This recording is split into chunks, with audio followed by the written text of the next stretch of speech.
Kane Carter recently went to Twitter and shared his frustration with the FNAF YouTuber community, basically saying that all FNAF YouTubers are saying that the Fanverse is a failure and that Scott failed them and that the Fanverse initiative is doomed. Someone replied to this tweet and said, "They need views, Kane," and then Kane replied back, "Would a video focusing on the Fanverse's successes do poorly? We don't know because no YouTuber has ever tried it." Hi, my name is John and welcome to another video on FNAF. In today's video, I'm going to be talking about the Fazbear Fanverse initiative and why you should be excited for it and all of the things we have to look forward to regarding that. This video is kind of going to be like an everything you need to know plus some new things that just came out that I'm going to tell you about, so make sure you watch to the very end so you're fully updated on the Fazbear Fanverse initiative. So on August 21st, 2020, Scott Cawthon posted this post on Reddit, basically saying that he's going to be taking the most popular FNAF fan games under his wing and funding them, getting them official console and mobile ports, and merch. And the games that he chose to fund were Five Nights at Candy's 4, the Joy of Creation Ignited Collection, POPGOES Evergreen, One Night at Flumpty's 3, and FNAF Plus. These are some of the best FNAF fan games, and Scott Cawthon really wanted to give them a chance to shine. And as much hype as this was generating back then 2 years ago, these things don't happen overnight. Games take forever to make, Security Breach took years, and all these developers want these games to be the best they can on launch day. And I know you're asking, it's been 2 years. What do we have to show for those 2 years, and what do we have to look forward to now? And that's what I'll be covering in this video. Let's start with FNAF Plus. FNAF Plus is a remake slash reimagining of the original FNAF game by a creator named Fiznom. FNAF Plus is personally my most anticipated game in the Fazbear Fanverse because I think it's the one that we've seen the most stuff from. We've seen the most teasers and trailers and videos from that game, so I'm not surprised that that's my most anticipated one. If you don't know, there was a full 13-minute short film for FNAF Plus released last year called Breaking and Entering, and that really helped bring the community together, and it was a great way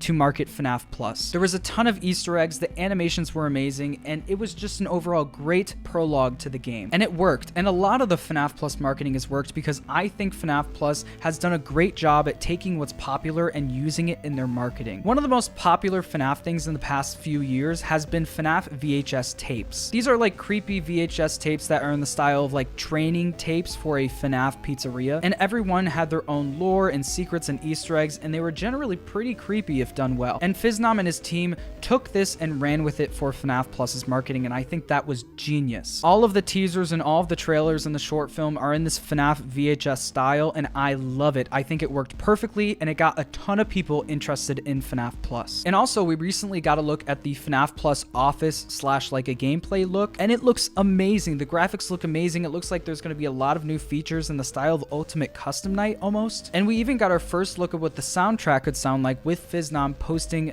this tweet on Twitter with a little demo that he put together on FL Studio. And I really do love the vibes of it. I think he really got the vibe of FNAF down well, especially the first FNAF game. And I hope he continues growing with his music because he's got some talent, and it'd be really cool to see an original OST from him. So I know he's talked about how cool it'd be not to rely on other people for his music, so I'm excited to see where he goes with that. So that is FNAF Plus. I am super excited for FNAF Plus, and I hope you are too. Next up is the Joy of Creation Ignited Collection. There's not really much to say about this, except Nixon is one of my favorite FNAF fan game developers or developers of all time. He is extremely talented, and he's made some of the best FNAF fan games I have ever seen. The Joy of Creation and Those Nights at Rachel's specifically are amazing, and they were ahead of their time. But the big news with Nixon and the Joy of Creation Ignited Collection is that he was stuck in a contract with another game studio and he could not work on it. But now he is out of that contract and he can now start working on the Joy of Creation, and Kane Carter said that he's actually worked on quite a bit of the game so far, so I'm super excited for the Joy of Creation, and I hope you are too. Next up is POPGOES. Kane Carter has been very active in the FNAF community, posting a bunch of POPGOES things on Twitter, specifically about the release of POPGOES Arcade, the official prologue to POPGOES Evergreen. And POPGOES is officially the very first Fazbear Fanverse game on Steam. So you can go download the official prologue to POPGOES Evergreen right now on Steam. It's only $5, and the game is basically two RPG campaigns. POPGOES The Dead Forest, which was originally released for free in 2020, but that game has now added POPGOES and the Machinist, a built-in sequel for the paid release. So it's basically an 8-bit style RPG in the POPGOES franchise, kind of a prologue to the POPGOES Evergreen game. And at the end of the game, there is a little teaser for POPGOES Evergreen that is super cool. So if you want to play the first ever Fazbear Fanverse game on Steam, make sure to go download it now. I'll put the link in the description. Along with the arcade game, we got our first first ever POPGOES Evergreen office teaser, and it looks amazing. We get a full 360 view with a view of the outside for the first time in a FNAF game, at least like this. We have a view of the outside from our office chair. It just looks so cool, and it was great to see a little update on how POPGOES Evergreen is going. If you want to watch that full video of the office reveal, go watch it. It's in the description below. The last one we're going to talk about is Five Nights at Candy's 4. So Emil Mako was picked up by Scott Cawthon to make Five Nights at Candy's 4, and there really isn't much to say about it. He's been very, very quiet about it. We got an update in 2020 on the official Game Jolt page for Five Nights at Candy's 4, but that's pretty much it. In the meantime, there has been a remastered version of Five Nights at Candy's that's been released, so I recommend going and checking that out, because if you're new to the Five Nights at Candy's franchise, it's nice to get updated before the new game comes out. But yeah, Emil Mako has been fairly quiet about it, but we know he is hard at work with his team on this game, and I cannot wait to see what they've been cooking. So yes, there is a ton of things to look forward to with the Fazbear Fanverse initiative, including merch from Funko and U2's coming out this year. Some of these games should be also coming out this year, if not early next year, so I'm super excited to see what all these developers have in store. I still have hope for the Fazbear Fanverse initiative, and I hope you do too. There's been a lot of negative videos surrounding this topic recently, and I wanted to spread some positivity, tell you that this thing is still happening and there's still things to look forward to. So I just want to say that I'm still excited, I still have hope, and I hope you do too, because these things don't happen overnight. Games take a long time to make, so let's give these games a chance, because I think they're going to be great. Anyways, I hope you enjoyed the video. Please make sure to subscribe if you want to, and I'll see you in the next one.